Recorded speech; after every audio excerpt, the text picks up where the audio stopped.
Namaskar. Imagine a time of great adharma, of darkness, when the cosmic order itself is threatened. A magnificent white horse appears, its rider wielding a brilliant, fiery sword, come to cleanse the world and usher in a new age of truth, a new Satya Yuga. This is Kalki, the 10th and final avatar of Vishnu, whose full story we will explore in a future video. But to understand Kalki, to truly grasp the significance of his arrival, we must first understand those who came before him. Who is Vishnu, and why does he descend to earth time and time again? In today's journey, we will explore the concept of the Dashavatara, the 10 principal incarnations of Lord Vishnu. It's a story that is not just a sequence of events, but a profound narrative about the evolution of life, of society, and of consciousness itself. From the primordial waters to the complex courts of kings, each avatar represents a necessary intervention to restore Dharma, the cosmic and moral order.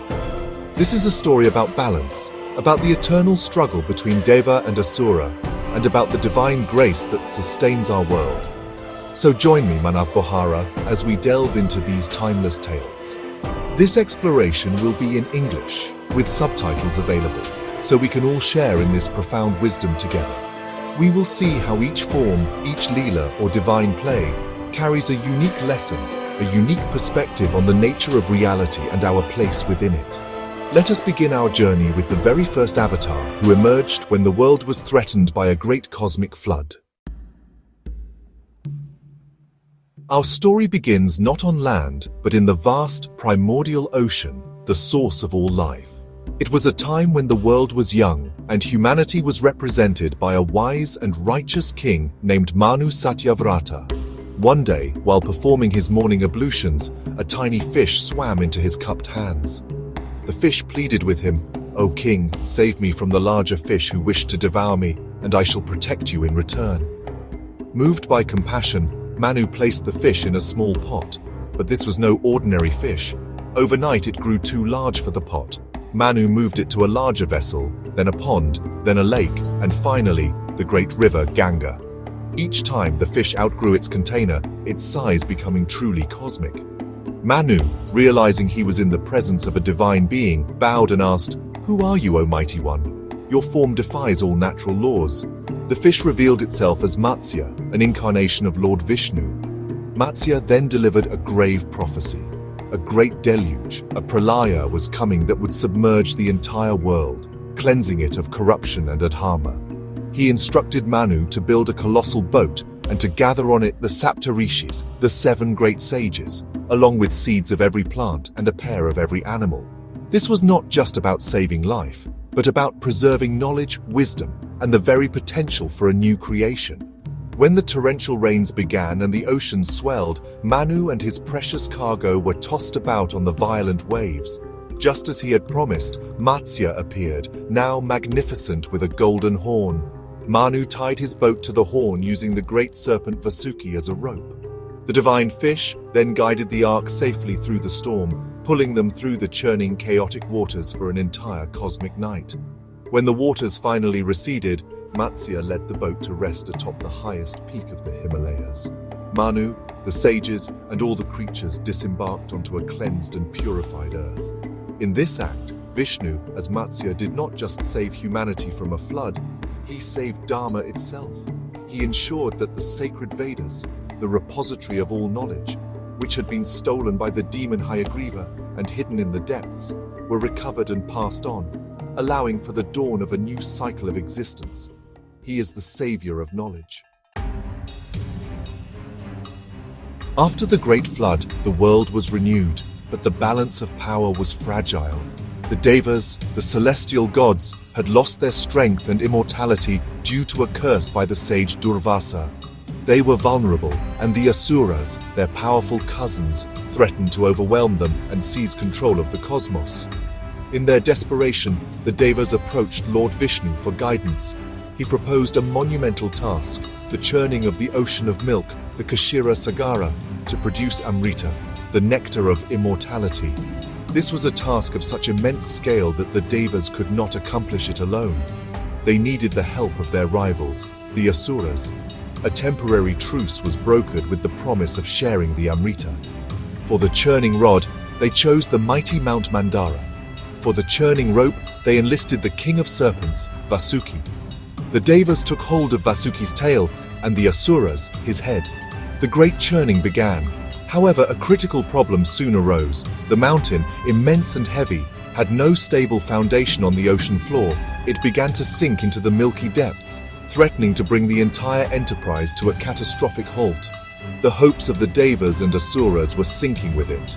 At this moment of impending failure, Lord Vishnu once again intervened, taking his second avatar, a form of immense stability and strength.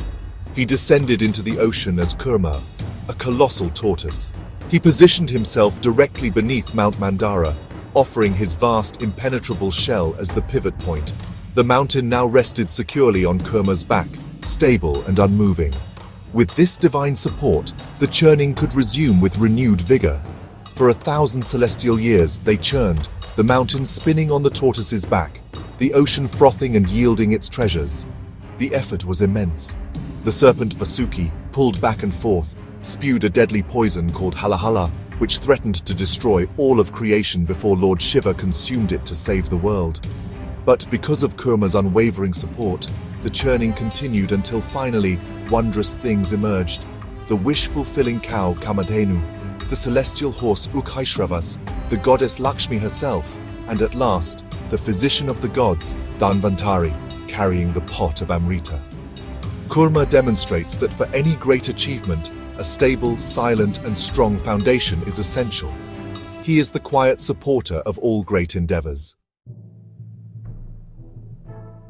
In the cosmic timeline, after the churning of the ocean, a new threat emerged from the netherworlds, the realm of Patala. A powerful asura named Hiranyaksha, having received a boon from Brahma that made him nearly invincible, grew arrogant and cruel. He could not be harmed by any god, demon, man, or beast he could name. Drunk on his power, he unleashed chaos across the universe and committed the ultimate act of hubris. He stole the earth goddess Bhudevi and dragged her down into the depths of the cosmic ocean. The world was plunged into darkness and chaos. Without the earth, there could be no life, no foundation for existence. The sages and devas were helpless, as the very ground of their being was gone, submerged in the dark, watery abyss. Once again, they turned to Lord Vishnu, the preserver, to restore order, to rescue Bhudevi from the depths, and to confront a demon immune to known beasts. Vishnu took on a form that was both primal and powerful. He manifested as Varaha, a colossal wild boar. This form was not on Hiranyaksha's list of potential threats. With a mighty roar that shook the cosmos, Varaha plunged into the cosmic ocean. His form was magnificent. His tusks were like sacrificial stakes. His eyes shone like the sun and moon, and his snorting was the sound of the Vedas themselves. He was the embodiment of the Vedic sacrifice, the yagya, come to life to set things right. Using his powerful snout to scent her location, Varaha navigated the dark waters until he found the terrified Bhudevi. He gently lifted her from the muck and placed her securely on his massive tusks. As he began his ascent, his path was blocked by the enraged Hiranyaksha, who mocked the boar and challenged him to a fight. A fierce battle ensued in the depths of the cosmic ocean. The fight between Varaha and Hiranyaksha was long and brutal, a clash between the forces of cosmic order and demonic chaos. But Hiranyaksha's boon was no match for the divine power and righteous fury of Vishnu. Varaha, with his immense strength, finally overpowered the Asura and slew him, ending his reign of terror. He then triumphantly carried Bhudevi back to the surface, carefully placing her back in her rightful orbit in the cosmos. Life could flourish once more. Varaha's story shows that divinity will go to any depths to rescue and restore Dharma. The story of Vishnu's next avatar is, deeply connected to the last. Hiranyaksha had a brother, Hiranyakashipu, who was just consumed by hatred and a desire for revenge against Vishnu for killing his sibling. So he undertook these severe penances to Lord Brahma, seeking, the ultimate boon, immortality. Brahma, unable to grant true immortality, offered him the next best thing. Hiranyakashipu cleverly asked that he not be killed by man or beast, inside or outside, during the day or at night, on the ground or in the sky, or by any weapon at all. Believing himself to be invincible, Hiranyakashipu declared himself the supreme lord of the universe.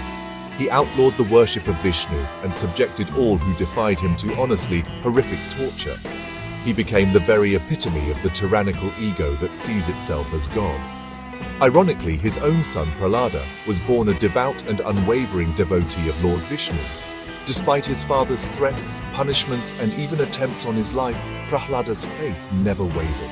Hiranyakashipu tried everything to break his son's spirit. He had him thrown off cliffs, trampled by elephants, and cast into fires, but each time Prahlada was miraculously saved by Vishnu's grace.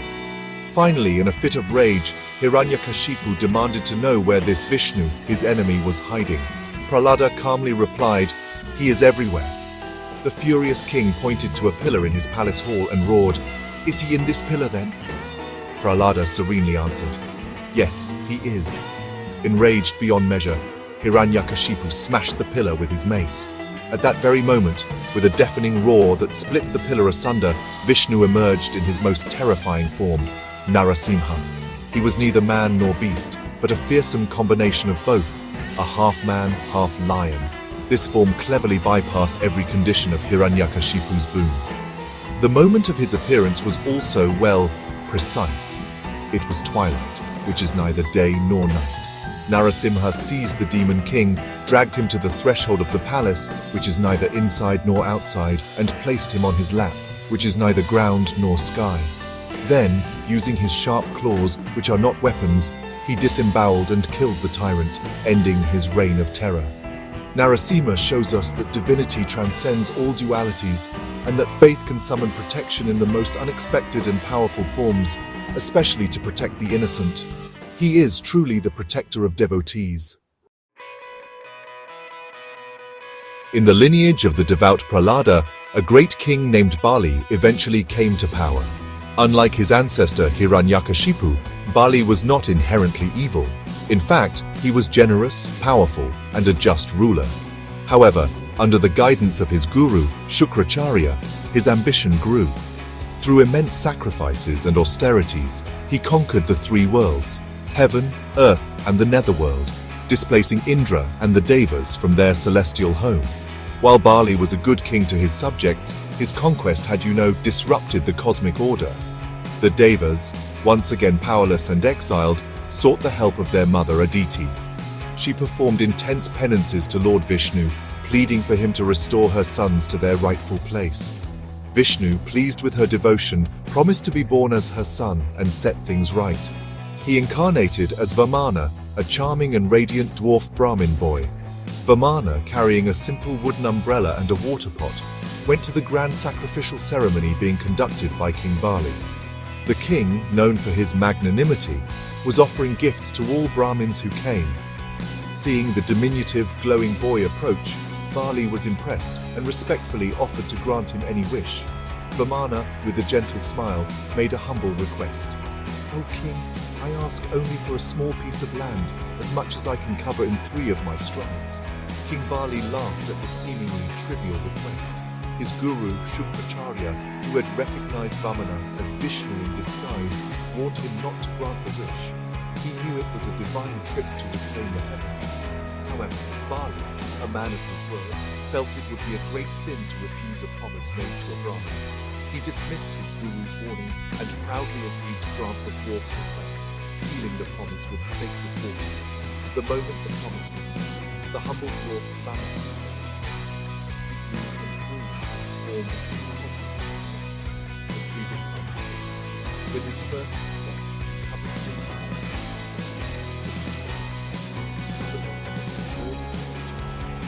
there was no space left for the past.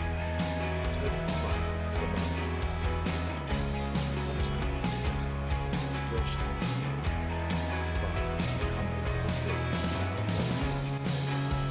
Vamana gently sending him to rule the realm of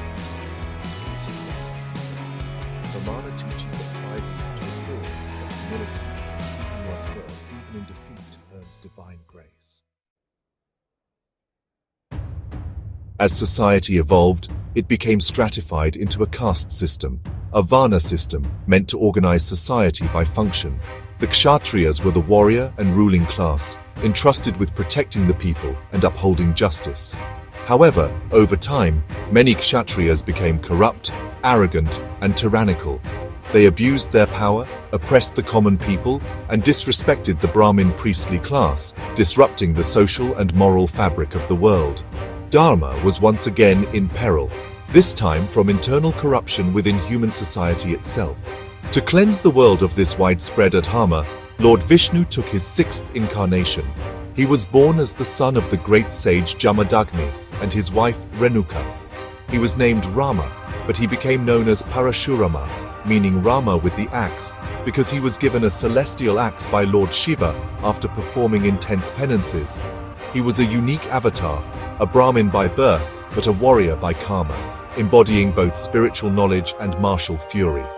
The catalyst for his mission was a deeply personal tragedy. A powerful and arrogant Kshatriya king named Kartavirya Arjuna, who had 1,000 arms, visited Jamadagni's hermitage. The sage welcomed him and his army, feeding them all with the help of his divine, wish-fulfilling cow, Kamadhenu. Coveting the miraculous cow, the king demanded it. When Jamadagni refused, the king's men killed the sage and stole the cow. When Parashurama returned to find his father murdered, he was filled with a righteous and terrible rage. He vowed to avenge his father's death and to rid the earth of the entire corrupt Kshatriya clan that had allowed such injustice to flourish. Wielding his divine axe, he single-handedly challenged and defeated Kartavirya Arjuna and his armies. This was just the beginning. Driven by his vow, Parashurama is said to have traveled the world 21 times, systematically eliminating the arrogant and tyrannical Kshatriya warriors who had forsaken their dharma. It was a violent and brutal cleansing, a necessary surgical strike to remove the cancer of corruption that was destroying society from within. Parashurama represents the fierce, uncompromising aspect of the divine that rises to destroy systemic corruption and restore balance, showing that when institutions become oppressive, a radical force is needed to reset the system. He is, without a doubt, the avatar of righteous anger. After the violent cleansing by Parashurama, society needed a new ideal, a new benchmark for righteous living. The age of rage, needed to be replaced by an age of order, rules, and propriety. The next avatar, Lord Rama, is truly the embodiment of this ideal. He is known as Maryada Purushottam, the perfect man, who lived his life in strict adherence to Dharma, not as a cosmic force, but within the complex framework of human relationships and social duties. His story, the epic Ramayana, is a guide to righteous conduct. Born as the eldest son of King Dasharatha of Ayodhya, Rama was the ideal son, brother, and student. His life was one of sacrifice from the very beginning. To honor a promise his father had made, Rama willingly gave up his claim to the throne and accepted a 14-year exile in the forest. He was accompanied by his devoted wife Sita, who is an incarnation of the goddess Lakshmi, and his loyal brother Lakshmana. They accepted their fate without bitterness, demonstrating perfect adherence to duty and family honor. Life in the forest was a test of their resolve. The pivotal moment of the story comes when the powerful demon king of Lanka, Ravana, abducts Sita and carries her away to his island kingdom. This act sets the stage for a great conflict.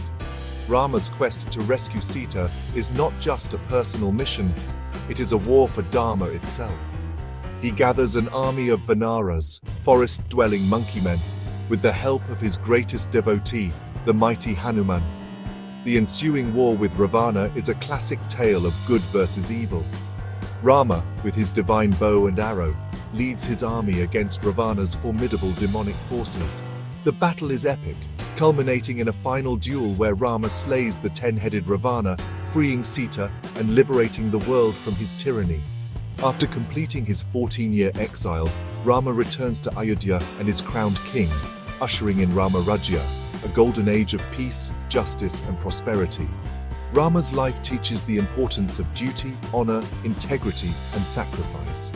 Unlike other avatars who display overt cosmic power, Rama lives his life as a human, facing human struggles and emotions. He shows that one can live a divine life and uphold Dharma even within the constraints and challenges of human existence. He is the model of the perfect leader, the ideal husband, and the righteous king, whose governance becomes the ultimate benchmark for all future rulers. If Rama was the avatar of rules and order, or Niyama, the eighth avatar, Krishna, is the avatar of divine playfulness, love, and political shrewdness, also known as Leela. He really represents a more complex and nuanced engagement with the world. While Rama followed the rules meticulously, Krishna often bent or even broke them for the sake of a higher dharma. His life is, a vibrant tapestry of pastoral romance, divine miracles, and truly profound philosophical teachings. Krishna's life begins under the threat of death. It was prophesied that the eighth son of Devaki and Vasudeva would kill the tyrannical king of Mathura, Kamsa. To save him, his father secretly carried the infant Krishna across the Yamuna River to be raised by foster parents, Nanda and Yashoda, in the pastoral village of Vrindavan. His childhood is just filled with stories of his mischievous pranks, his love for butter, and his divine feats, like lifting the Govardhan hill to protect the villagers from the wrath of Indra. As a young man, his divine charm and the music of his flute captivated the hearts of the gopis, the cowherding maidens of Vrindavan. His relationship with them, especially with Radha, really symbolizes the soul's deep, passionate yearning for the divine, a love that transcends social conventions. This is the path of bhakti, or devotion. But Krishna's destiny was not just to be a pastoral lover.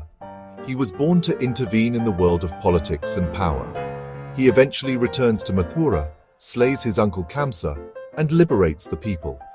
He establishes his own kingdom in Dwarka, but his most significant role is yet to come. He becomes a central figure in the epic Mahabharata, a political advisor and strategist for his cousins, the Pandavas, in their dynastic struggle against their rivals, the Kauravas.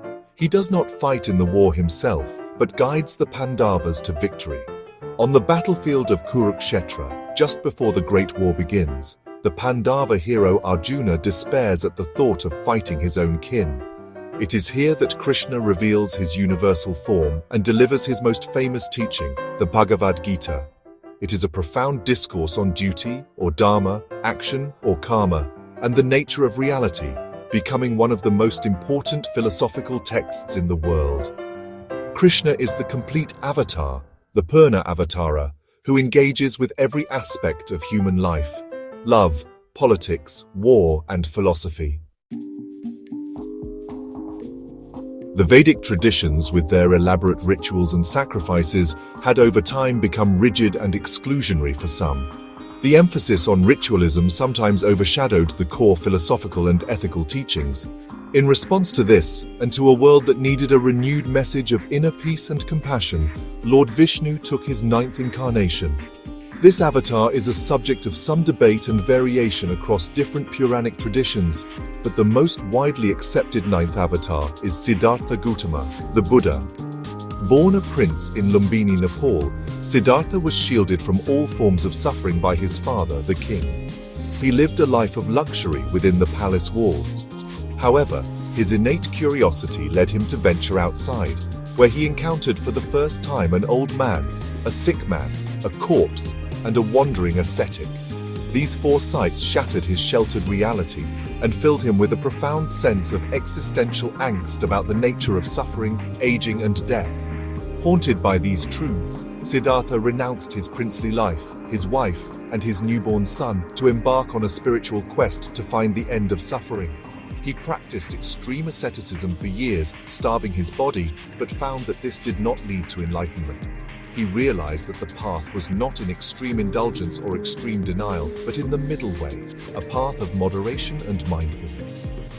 Sitting under a Bodhi tree in Bodh Gaya, he meditated deeply, resolved not to rise until he found the answers he sought. After overcoming various temptations and mental obstacles, he finally attained enlightenment, or nirvana.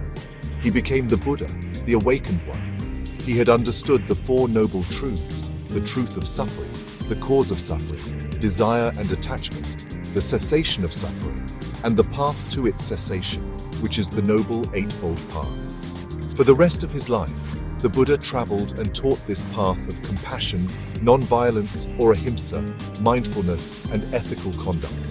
He taught that anyone, regardless of caste or birth, could achieve liberation through their own efforts.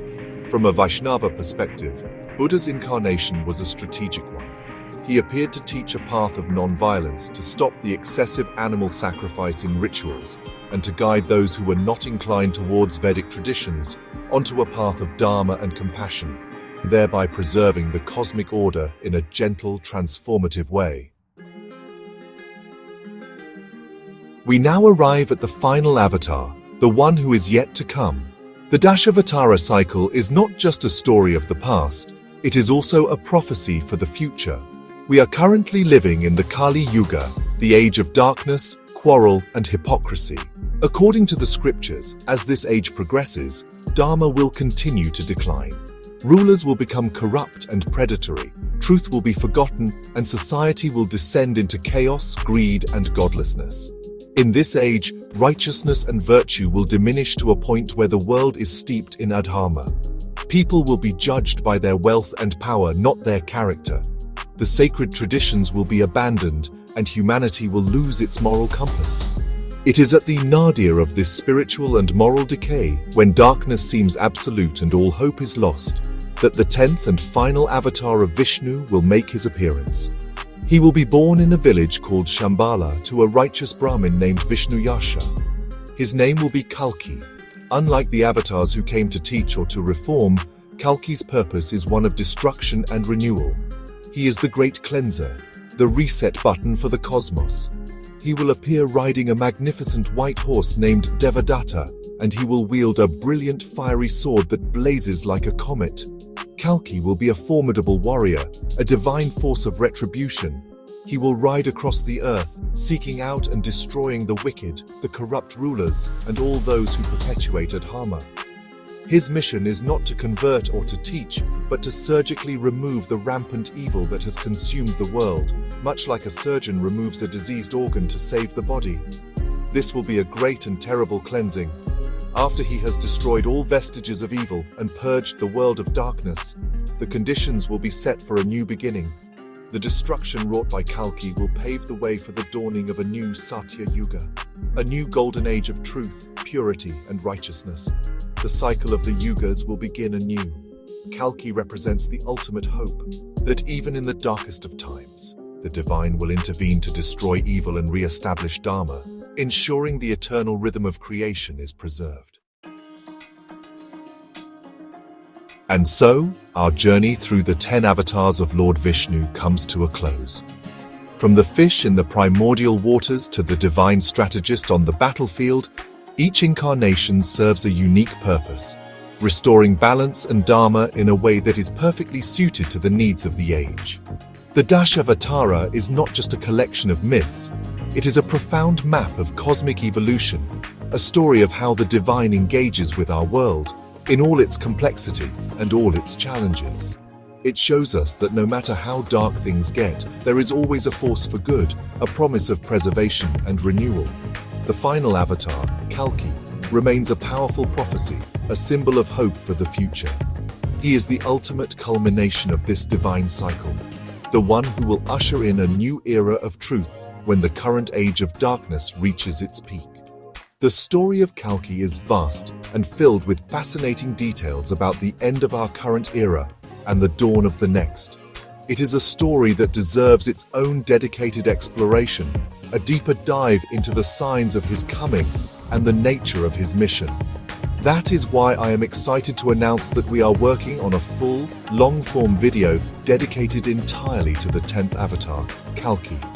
We will explore the prophecies from the Kalki Purana and other scriptures to paint a complete picture of this future savior. So be sure to subscribe and stay tuned for that upcoming deep dive into the story of the rider at the end of time. Thank you for joining me on this divine journey. Namaskar.